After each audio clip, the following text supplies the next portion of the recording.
Shalom Bapak Ibu, jumpa lagi di hari ini kita berdoa. Terima kasih Tuhan, kami akan kembali merenungkan firman-Mu. Buka hati dan pikiran kami ya Tuhan oleh Roh Kudus-Mu agar kami mengerti dan menjadi pelaku firman-Mu. Dalam nama Tuhan Yesus, amin.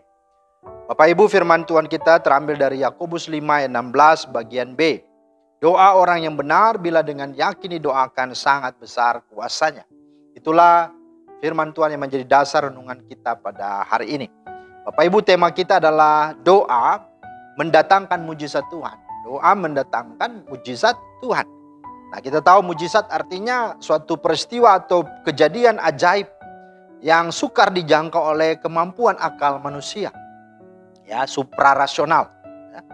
Nah, dalam hidup ini ada hal-hal atau keadaan-keadaan yang dialami dan terjadi tetapi tanpa bisa dihadapi dan diatasi oleh karena keterbatasan, oleh karena kekurangan, oleh karena kelemahan dan kesulitan-kesulitan kita sebagai manusia.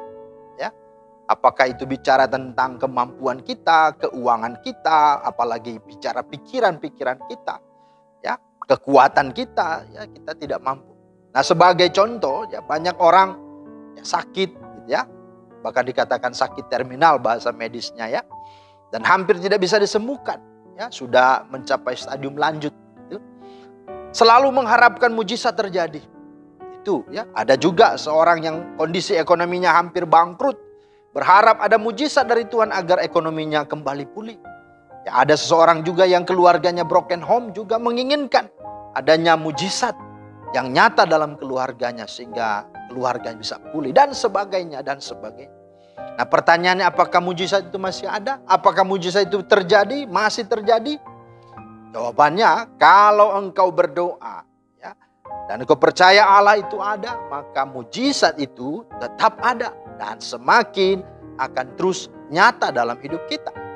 Kata Tuhan, aku tetap sama, aku tidak berubah, dulu, sekarang, dan selamanya. Ibrani pasal 13 ayat 8. Ya, kemudian dikatakan dalam Mazmur 108, ya, dengan Allah kita lakukan perkara-perkara yang gagah perkasa. Ya, bahkan dikatakan dalam Lukas 1:37, sebab bagi Tuhan tidak ada yang mustahil. Artinya kalau dahulu, ya, di dalam perjanjian lama, baik juga perjanjian baru, Elia, Elisa, Musa, Yosua, Kaleb, Yefta, Gideon, ya, Maria, Petrus, Yohanes, Paulus, ya, dipakai Tuhan dengan luar biasa, dengan dahsyat. Mereka mengadakan berbagai mujizat dan banyak orang mengalaminya. Maka sekarang pun itu tetap nyata, itu tetap ada, itu tetap sungguh-sungguh, ya, relevan dalam hidup kita. Ya. Karena itu mari kita sungguh-sungguh berdoa. Karena doa mendatangkan mujizat Tuhan. Ya. Nah, saudara, pernah diceritakan seorang bernama George Muller. Ya.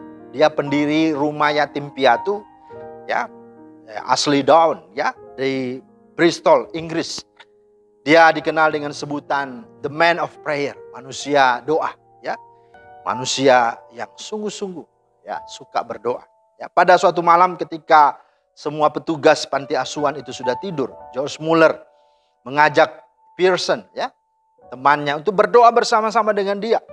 Dia menceritakan kepada Pearson bahwa persediaan makanan sudah habis sama sekali dan tidak ada lagi makanan untuk dimakan esok harinya buat anak-anak yatim piatu itu.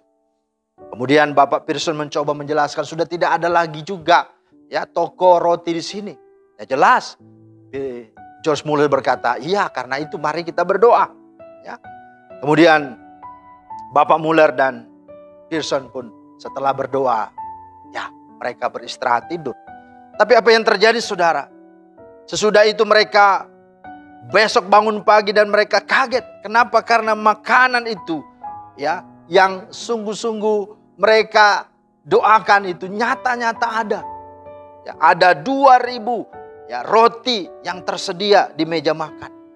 Pada waktu anak-anak mereka makan, mereka sungguh bersyukur. Tapi Muller dengan Pearson pun tidak tahu dari mana asalnya. Ya, sampai satu ketika, ya, diceritakanlah oleh Simon Short, pengusaha roti, ya, dari Bristol kepada Tuan Pearson. Ya, dia berkata dengan perjanjian agar ini dirahasiakan. Ya, Nanti engkau bisa ceritakan kalau aku sudah dipanggil Tuhan. Ya, jadi itu pesan daripada Simon Short kepada Pearson. Kemudian apa yang terjadi? Selang beberapa tahun, Simon Short ya meninggal dipanggil Tuhan. Barulah kemudian Pearson menceritakan kepada Muller bagaimana peristiwa itu terjadi. Ketika makanan itu datang pagi hari. Kenapa? Karena diceritakan Simon Short kepada Pearson bahwa pada malam hari itu dia digelisahkan Tuhan dan Tuhan menyuruh dia untuk membuat roti. Sehingga dia membangunkan karyawannya untuk segera membuat roti sebanyak 2.000 jumlahnya. Pada waktu itu pagi-pagi itulah ya roti itu selesai dan diserahkan ke panti asuhan itu. Betul-betul jelas suara Tuhan. Nah, apa yang terjadi? Ketika di cross check waktunya, tanggalnya, harinya, maka tepatlah, make sense ya. Waktu itu juga Muller dan Pearson sedang berdoa. Dan di saat mereka berdoa, Tuhan menggelisahkan hati Simon Short untuk membuat roti sebanyak 2.000. Dan pagi-pagi itu, anak-anak yatim piatu itu bisa makan dengan kenyang. Nah saudara, ini sesuatu perkara yang mustahil. Tapi tidak ada yang mustahil bagi orang-orang yang berdoa kepadanya. Orang-orang yang berseru kepadanya. Ya. Begitu juga dengan pada waktu anak-anak yatim piatu ini ya tidak punya susu untuk diminum. Ketika mereka besok pagi mau minum sarapan tidak ada. Tetapi George Muller mengajar anak-anak untuk mari kita berdoa. Ketika berdoa mereka tidur. Tapi besok paginya susu itu ada di meja makan. Sudah tersedia dengan begitu rapi dan baik. Saudara, mereka kaget dari mana asalnya. Dari mana ini kok bisa tiba. Saudara, diceritakan pada waktu malam hari. Ada truk pembawa susu untuk pergi ke satu tempat yang jauh. Tapi truk itu mogok di tengah jalan. Dan paslah ya tidak jauh dari panti asuhan itu.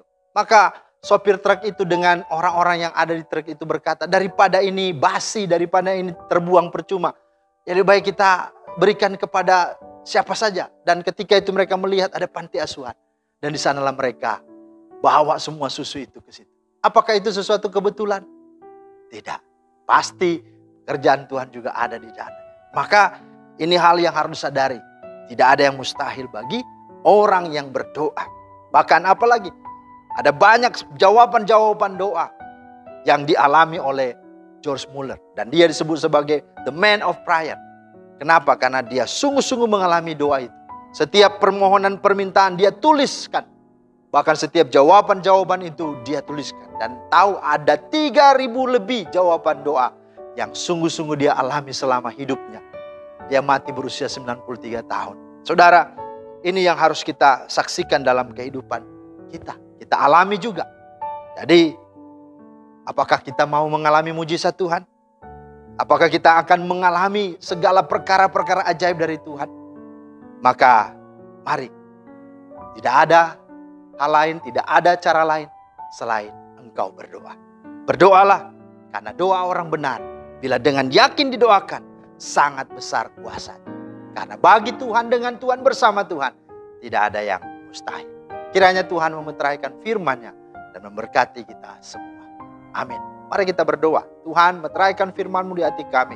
Mampukan kami Roh Kudus untuk berdoa dan sungguh-sungguh mengalami mujizat-Mu. Dan kami boleh sungguh-sungguh menjadi berkat. Terima kasih Tuhan, dalam nama Tuhan Yesus kami berdoa. Haleluya. Amin. Demikianlah firman Tuhan hari ini. Kiranya menjadi berkat. Selamat beraktivitas. Tuhan Yesus memberkati. Shalom.